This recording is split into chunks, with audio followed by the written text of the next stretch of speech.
So I want to tell you a little bit about where I'm going to take you tonight. So the theme of the year for W3 is Every Woman Has a Story. So I'm going to be telling you a few stories. And with those stories, then I'm going to tie them together in a way that hopefully by the time I do, you'll be in agreement with me about three different things. One is that God's timing is perfect. The second is that He doesn't waste anything. And the third is that we often misinterpret things that are going on in our life because we have our own ideas about how things should go. After I do that, I'm going to tell you a little bit about what started happening about 6 months ago. And then I want to just share some lessons that I've learned in my journey through these stories and other stories as well about God taking this sweet time. And my hunch is that they probably will apply to a lot of women in this room. And then I have lots of giveaways for tonight, so that'll be a fun part at the very end. So I want to start with a story that begins in 1957. I want you to imagine a 6-year-old frightened little girl who's sitting in the back corner of a dark closet. And she's got her arms wrapped around her little knees, just holding them kind of tight to her chest. And because she's afraid that her father might find her. And that same little girl, on another day, was kneeling outside of her, right on the side of her parents' neatly made bed, looking at this huge wooden crucifix up on the wall. And she was crying and asking Jesus to take her. That same little girl, on another day, you'd find her out in the front yard, inside the fence, looking around the neighborhood, noticing the other kids playing with one another, but she knew that they wouldn't be playing with her because their parents didn't know how she had gotten sick, and they were just afraid for their own little kids. So she was out in the yard alone. Earlier that year, that same little girl was in the doctor's office having her stomach pumped, being poked and prodded and tested, trying to figure out what the heck was going on. She had this lump under her right chin. It looked like the mumps. Everyone thought she had the mumps, but it wouldn't go away. And so she was in this doctor's office. You know, they were trying to figure out what's going on. And once they discovered it, then she had a whole lot of other things that she had to do, including occasionally getting this thing lanced to drain. Once they discovered the tuberculosis. Oh my.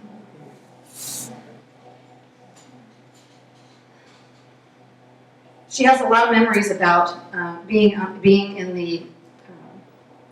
the hospital.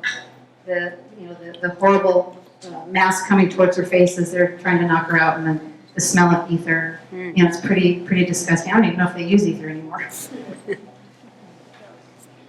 But they had to remove this lump, and they took her tonsils out at the same time. And so she had this memory then of waking up the next morning in just excruciating pain, and crying and crying and crying, wanting her mother to come and comfort her, but she didn't. Instead, the family was over on the park strip just a few blocks away with this big bonfire. It was a big celebration. It was the day that Alaska became a state. So she was in the hospital alone. She goes home and then remembers all the horrible, like this powdered stuff that she had to put in her orange juice every day, and the penicillin shots that she had every other day for what seemed like months on end, and the fistful of pills that her mother called horse pills that she had to take every day. And this little girl was also sexually abused by her dad, but she felt safer during her recovery because she got to sleep on the couch where her mother could keep an eye on her while she was getting well. You know, when I was, this was me, of course, this little girl that was sitting, that was kneeling on and next to my parents' bed, waiting, asking Jesus to take me, and He didn't, and I walked away from Him. And it took me decades to start seeking Him again. I know that I look around this room, and I know that a lot of women in this room were sexually abused as kids. And I know that because I'm a counselor and I know the statistics, that 1 in 4 women were sexually abused by the time they reached age 18. Well, those are the reported ones. So I know that more than a quarter of the women in this room were sexually abused as kids. Now, hold on, because I want to give you some hope through these stories. So fast forward to June of 2001. It's a sunny, beautiful day in Seattle, and I'm driving over by Green Lake. I'm on a back street, driving about 35 miles an hour. And I look up in my rearview mirror just in time to see this red car barreling towards me, and the next thing I know, boom, he slams into the rear end of my car, slams me into another car. And it all happened so fast, and then it turned into this really kind of odd, surreal, slow motion thing. When the car pulls up to my left, I'm thinking they're going to pull over, like you would if you'd hit somebody. And instead, I looked over, and like right next to my car was this car, 2 kids smiling and waving at me as they started driving away. And my eyes just locked on that license plate. I remember thinking, I will remember that number. And how I had the presence of mind to do that had to be God, but so I wrote the number down, and they did find the car a few blocks away. And the owner, the woman who denied that she had a son, a teenage son. So much for that. Well, my car was crumpled, front and back, and I thought I was okay because I was able to get out of the car and walk away from it. But within a few days, I was running into furniture. I couldn't hold a thought from one room to the next. And I knew something was wrong. I had a head injury. I didn't even know it had happened so fast, throwing my head against the headrest, but then just the jostling of the back and forth. I had a traumatic brain injury. And that accident changed my life. Prior to that, I'd been in business for 25 some odd years. And, I was getting a little bit tired of that, and I thought, well, I'd like to do something a little bit different. So I enrolled in a 9-month coach training program. And I was getting towards the end of that program and was pretty excited about developing a coaching practice. And then I had this accident, which just completely derailed that dream. Rather than spending the next year developing a coaching business, I was in rehab. All different kinds of rehab, including a neurologist that told me that my cognitive functioning would probably never improve very much. And then they sent me to a psychologist because, well, I had to deal with all the losses. So it was not an easy year. Well, I had to figure out what I was going to be able to do. So they sent me to the Department of Vocational Rehab, which was a life changer for me. I told my counselor there about my coaching interest and that I liked working with women. So they set me up at a crisis pregnancy center up in Everett, counseling women who had unplanned pregnancies and didn't know what they were going to do. What I found was that the part of my brain that I needed to use to counsel these women had not been impaired by my accident. And I found that I was actually pretty darn good at it. And as a result of that, I decided to become a counselor. But then there was the issue of, oh, I can't remember anything. How am I going to go to school? I know I had to get a master's degree to be able to be a counselor. I'm going to tell you a little bit more about that after I tell you my next story. So fast forward again to June of 2010. I'm out on the Burt Gilman Trail. It's a beautiful, crisp northwest morning.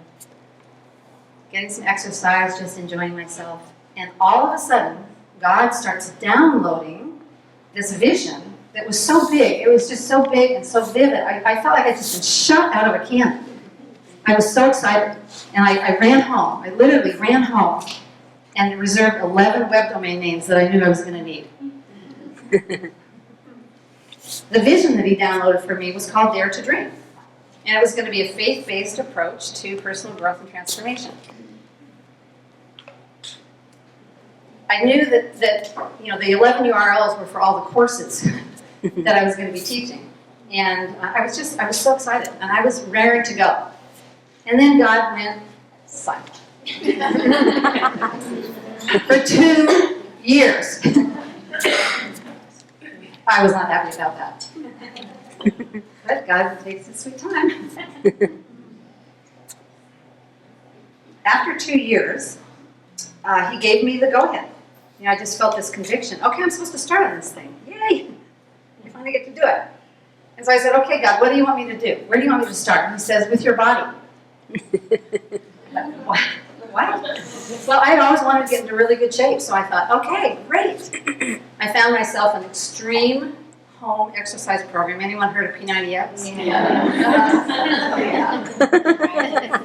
This is perfect. Well, within a month, I hear you laughing, and I understand why. Within a month, I injured my left shoulder.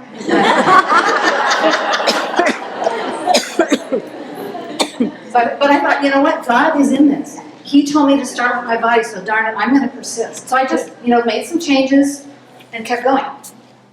And within maybe another month and a half or so, I started having some problems with my back. I sit a lot at work. Sitting up against my chair is like, what's going on with my back? And a few days of that, I finally went home and pulled out a mirror to look at my back, and I was shocked to find that the right side of my back, to the right of my spine, had just buckled out like this.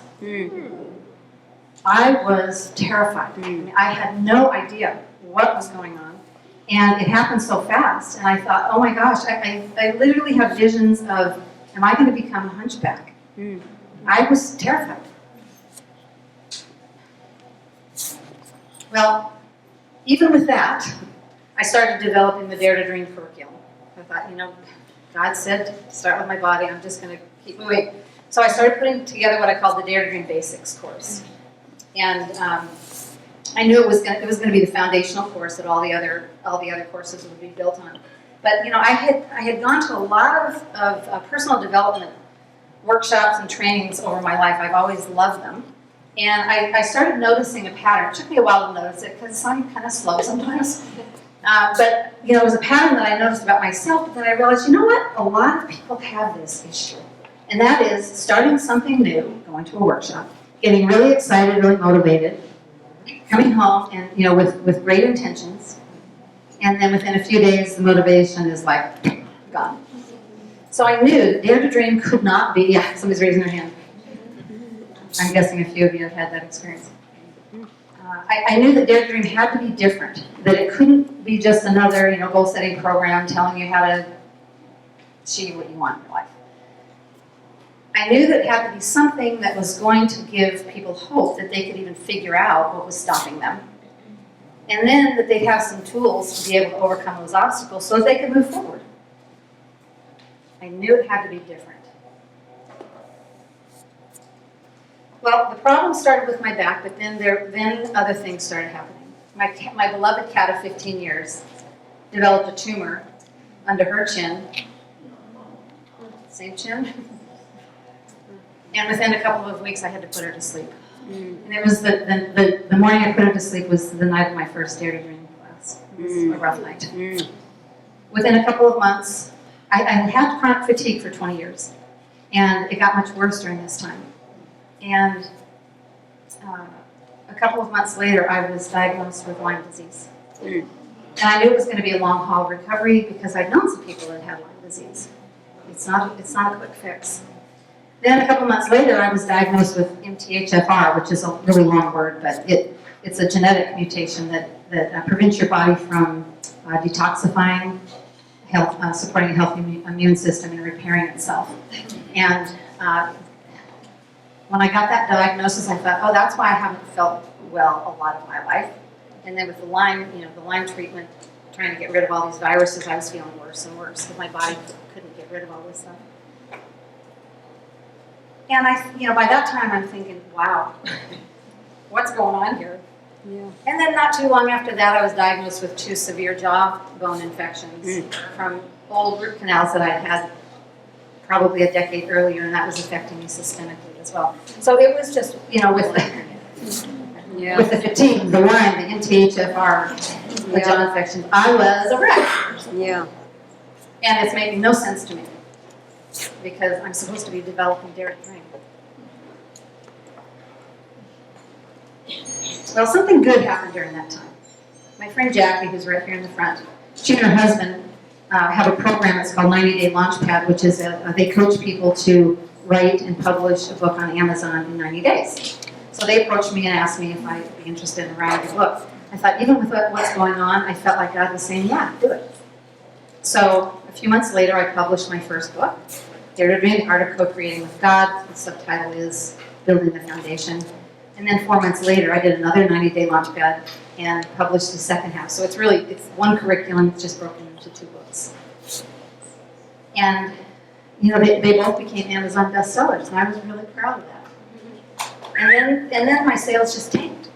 They just tanked. I mean, I had nothing in me. I don't know how I wrote these books. The grace of God and Jim and Jackie is how I wrote those books.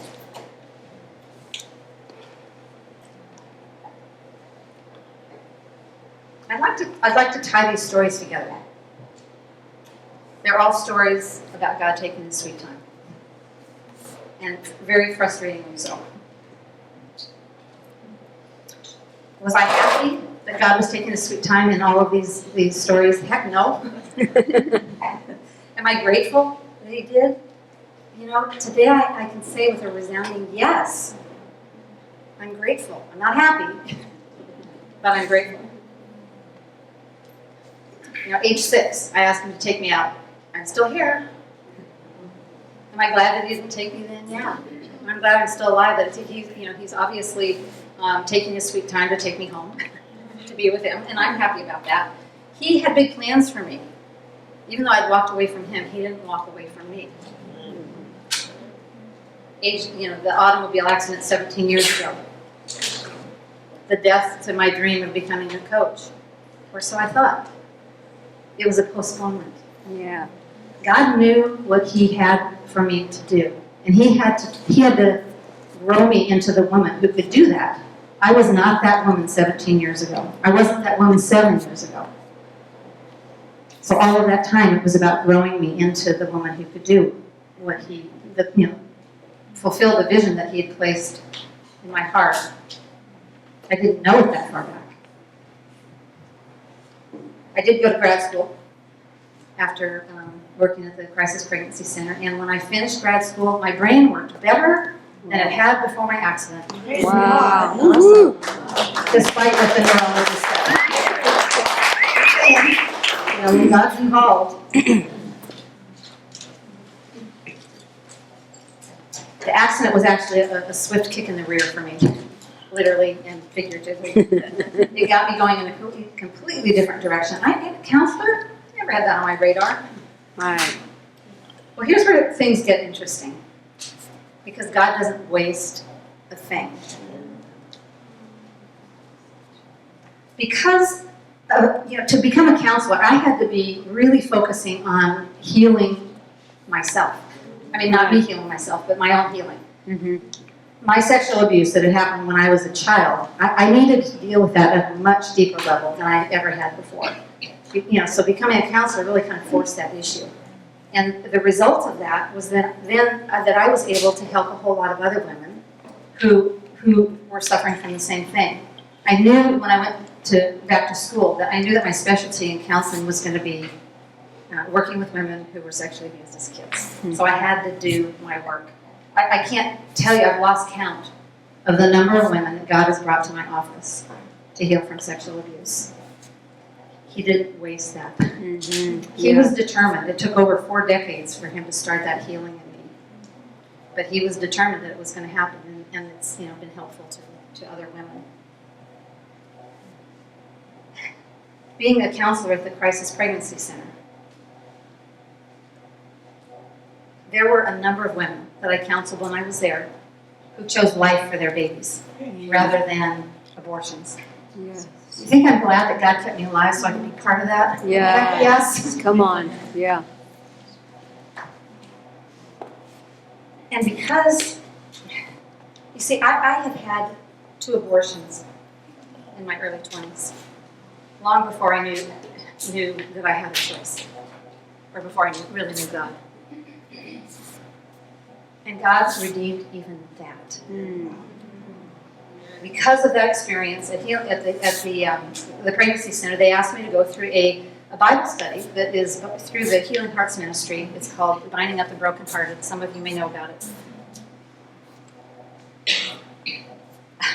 I had no idea how much those abortions had impacted my life. I had no idea until I went through that Bible study.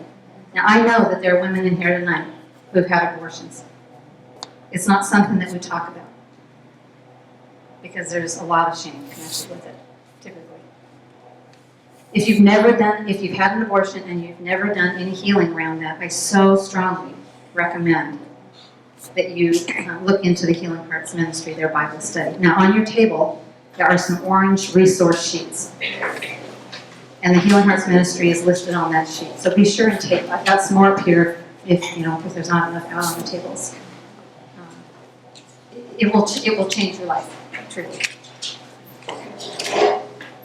And then there was the 7-year unfolding of Dare to Dream and all those health issues. So what was that about? God was certainly taking his sweet time, but you know what? I might cry when I say this. I believe that it was because it was his crowning glory in my life. Yes.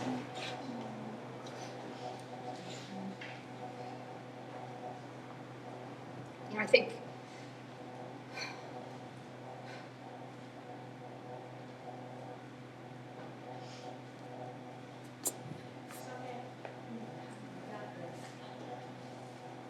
he knew before I was even 6. Yeah. What he was going to have me do.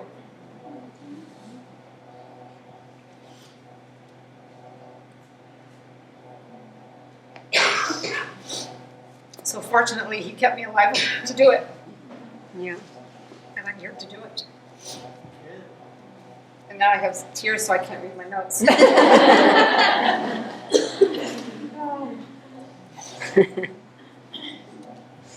He wrapped my entire life experience into Dare to Dream. Every bit of it. Yeah. And, because it required me to do a level of healing that I wouldn't have had to do otherwise. And in that healing process, he helped me develop all sorts of tools and strategies that, to help me move forward, to help me get unstuck, because I was stuck. I was really stuck. And, that's what Dare to Dream is. I've seen too many Christians who are disheartened by hope deferred. Yeah. Come on. We all know what that feels like. Mm-hmm. And I'm absolutely committed to helping Christians learn how to just grab hold of those God-given dreams and not let go until they're fulfilled. And it's not easy. It's not easy. God doesn't tell us it's going to be easy. He just tells us he's going to be with us. He's going to walk with us. As Christians, we get an idea that life is supposed to be easy. I'm not sure. But I sure had that. Right. I'm guessing a few of you have. Yep. I felt that way as well. And then remember me talking about misinterpreting things? I was listing those 3 things at the beginning. We often misinterpret. Well, I saw those health issues as something was happening to me at the most inopportune time. And remember, God said, start with your body. Mm-hmm. I thought he wanted me to get into shape.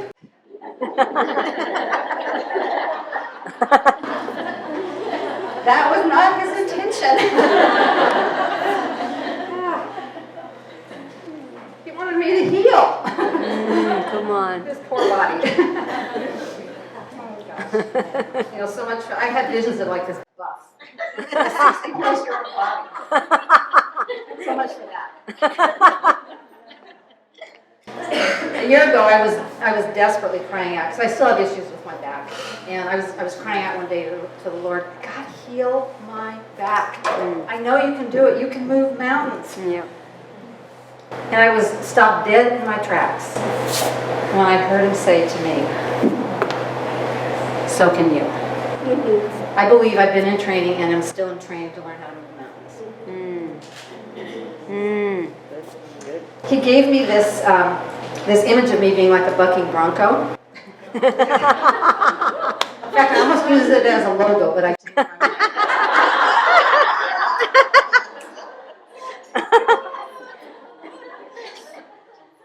He just showed me that that's what I was doing. So I was pushing, I was striving, I was trying to make Dare to Dream happen, and it wasn't happening.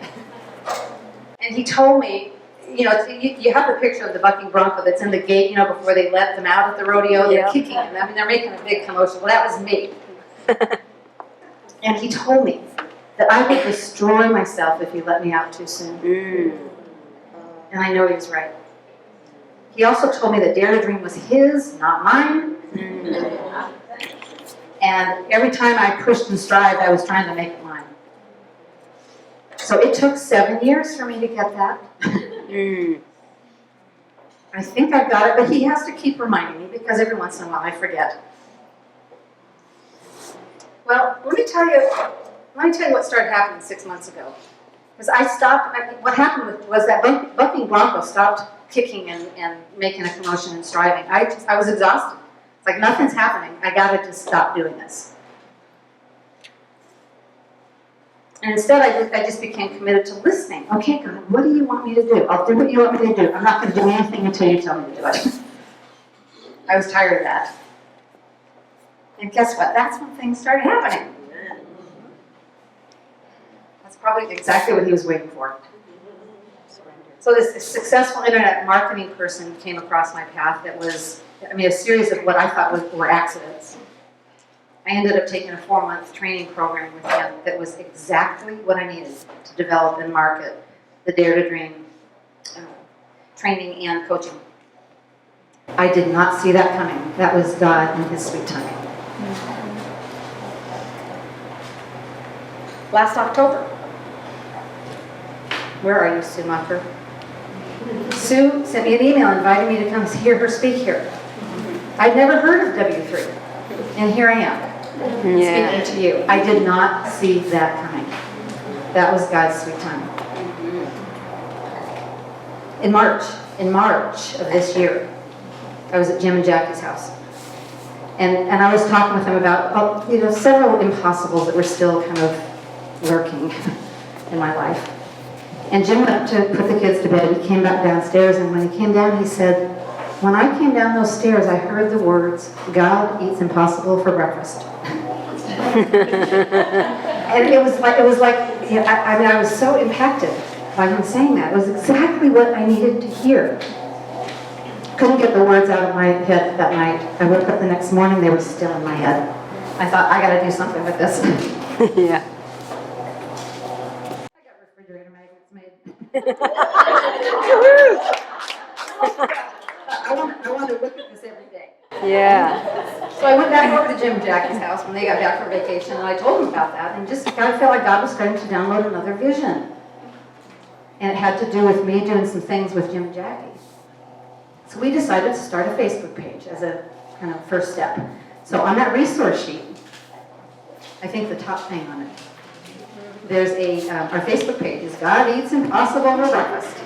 We'd love for you to go and like the page. And so what the Facebook page is about is creating a place for people to share stories about the impossible things that God has done in their lives. We want to be able to bring hope to other people. So we've just got it started, so there aren't stories on it yet, but there will be. But there's a video of us telling the story of how it came to be. Right. So please check that out.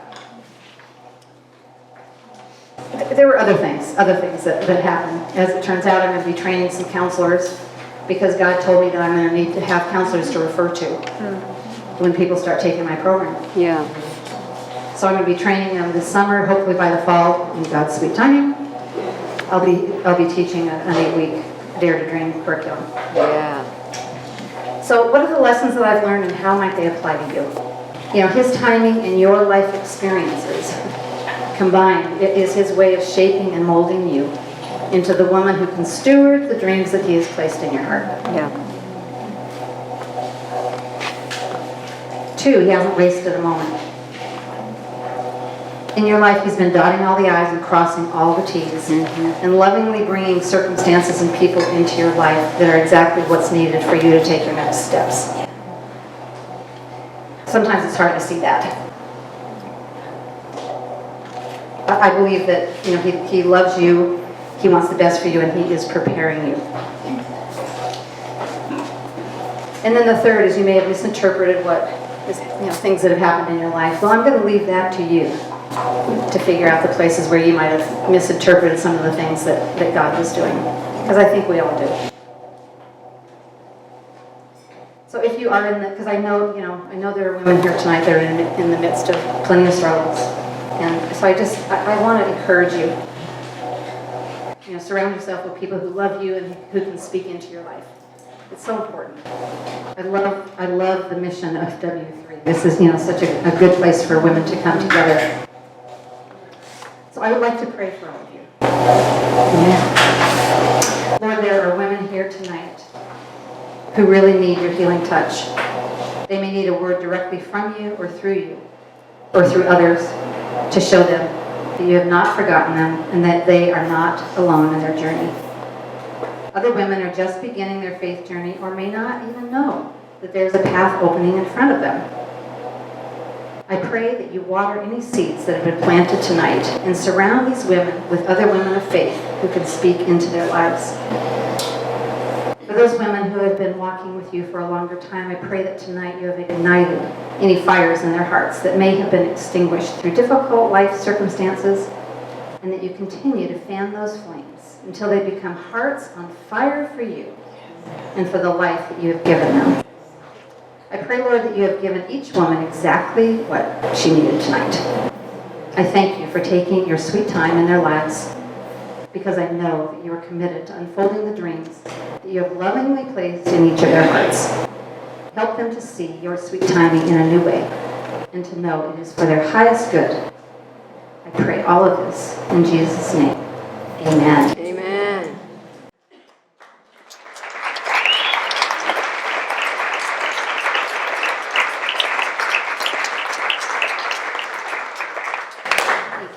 Thank you.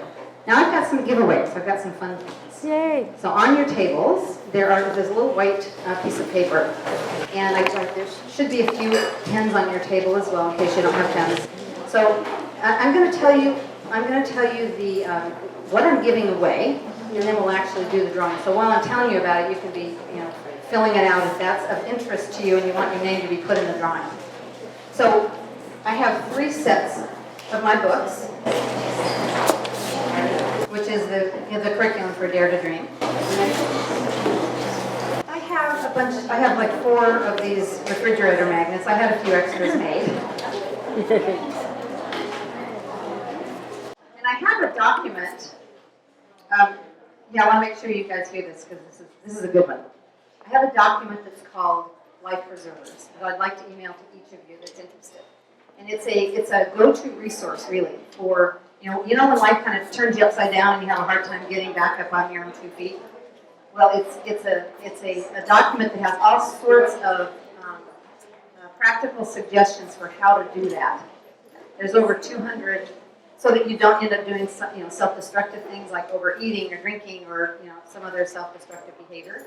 And there's over 200 scriptures that are under different categories like waiting on the Lord, anxiety and fear, hopelessness or discouragement, trusting God, things that we need when it feels like life is turning us upside down. Okay, so if I can have your attention up here for one more thing. So the biggest giveaway that I have tonight is I'm going to be giving 6 women a free coaching strategy session. Wow. And that's called Radical Self-Acceptance. So as women, we often have difficulty with believing that we're enough. And each of us has those, favorite things about ourselves that we just love, or don't. So in those strategy sessions, I'm going to be asking you to come to that session with one of those in mind, and then I'm going to teach you a powerful tool to help start initiating change in that area. And it's a tool that you can actually use for anything else that you want to change. So these are things that you haven't been able to budge. So you're going to leave feeling energized and hopeful that change actually is possible. Okay, so now I've got 6. Because I'm starting with 6 of those. If there are people here tonight that know for sure that they'd like to do one of those strategy sessions, you can see me after I finish. I've got some appointment times already set out. If more than those 6 people want to have the strategy sessions, I'm going to consider opening up some more. Okay. One more thing about the orange page that's on your table. I didn't have time to go into all sorts of things tonight, but one of them I just wanted to mention. is called Restoring the Foundations. It's been a very significant part of my healing journey. You may or may not have heard of it. I realized last night that I had forgotten to put the website on there, but if you Google Restoring the Foundations, it's there. But Renee, where's Renee? Right here. Renee and Sharon Bess work together as RTF, it's Restoring the Foundations, minister practitioners. And so if there are some areas in your life that you feel like, you really could use some deeper healing, it's an awesome ministry to check out. So that's on there as well. Okay, so did we collect all the names? Did anybody else have sheets that need to be collected? Okay, well let's mix them together and do some. We're gonna win. Shake him up. Yeah, that's right. Mine's on the bottom of that one. Dig deep. Dig deep, dig deep. Okay. That one's not mine. Okay, so this is gonna be for a set of books. Martha Whistle. Woohoo!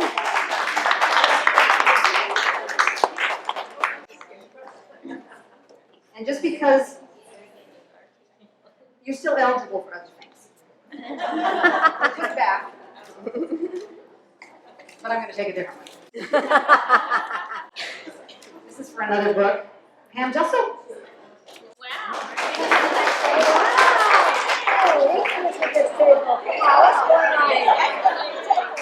I know, right? There's some woo-woo going on here. So Diane, I guess you're next. That would be funny, wouldn't it? Shirley Gibson! Awesome!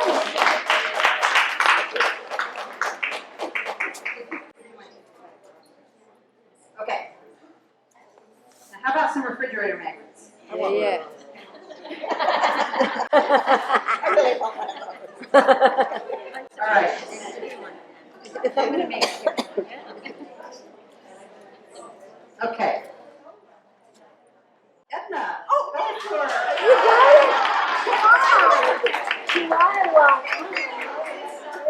Yes.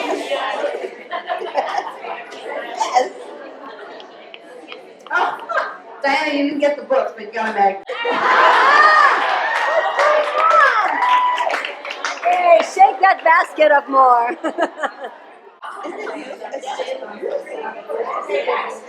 Okay. Okay. Tanya Button.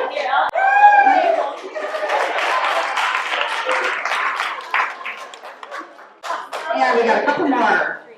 3 more. Okay, I brought more than I thought. Susan Larson.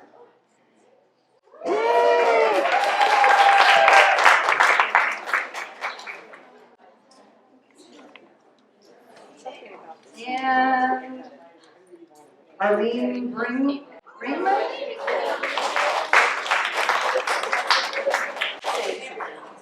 One more magnet.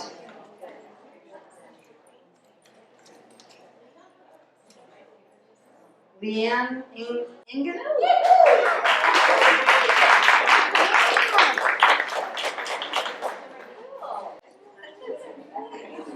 Okay, so this for the strategy sessions, I'm going to let's see. I want to make sure I give it to somebody who wants it. Debbie Swint. So Debbie, you can see me afterwards. Okay.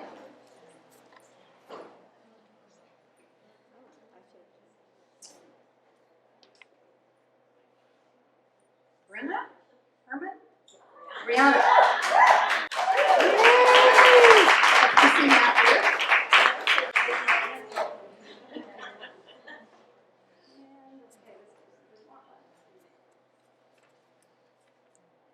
Barbara Kolchak?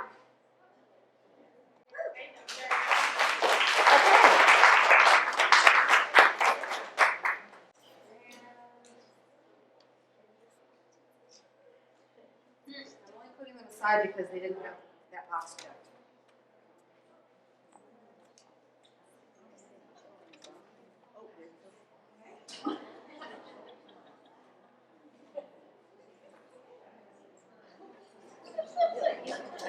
Rosalind Crenshaw.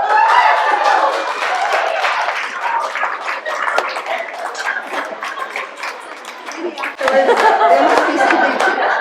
Wow, very silent. Okay.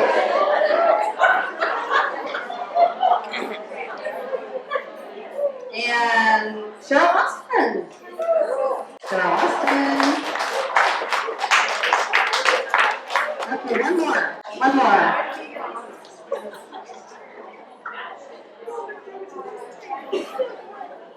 Linda Guilford. Linda Guilford. Okay,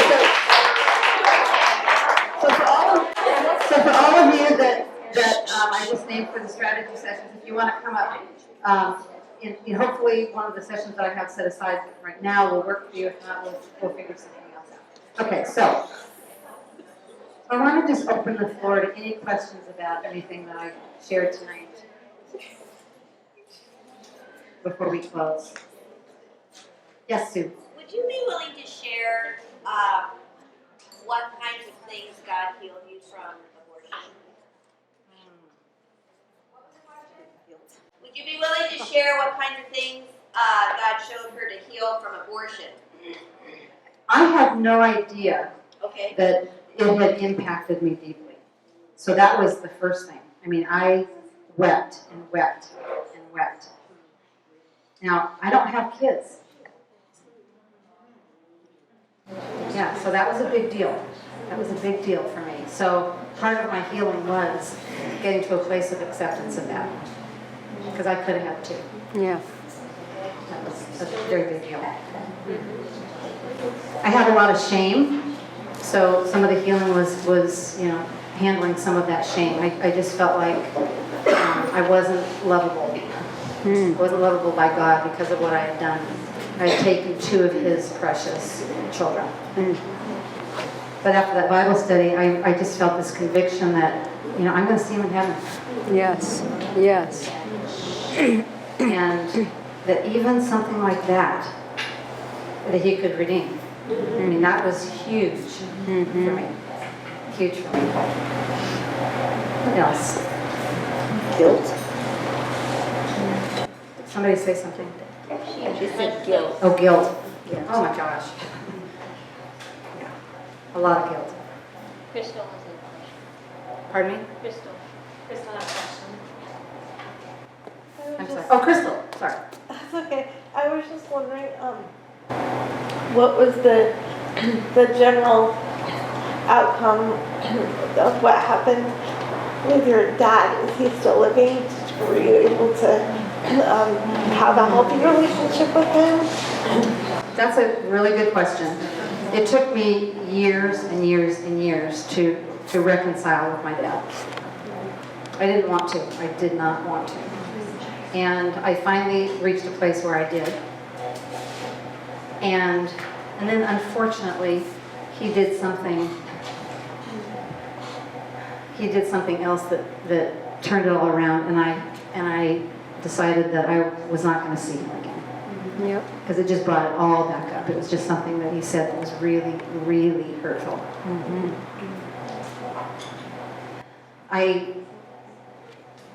He's no longer alive.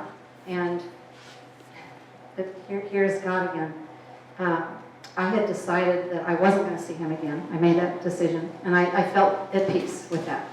And I remember saying to someone, I don't remember who it was, it would take an act of God.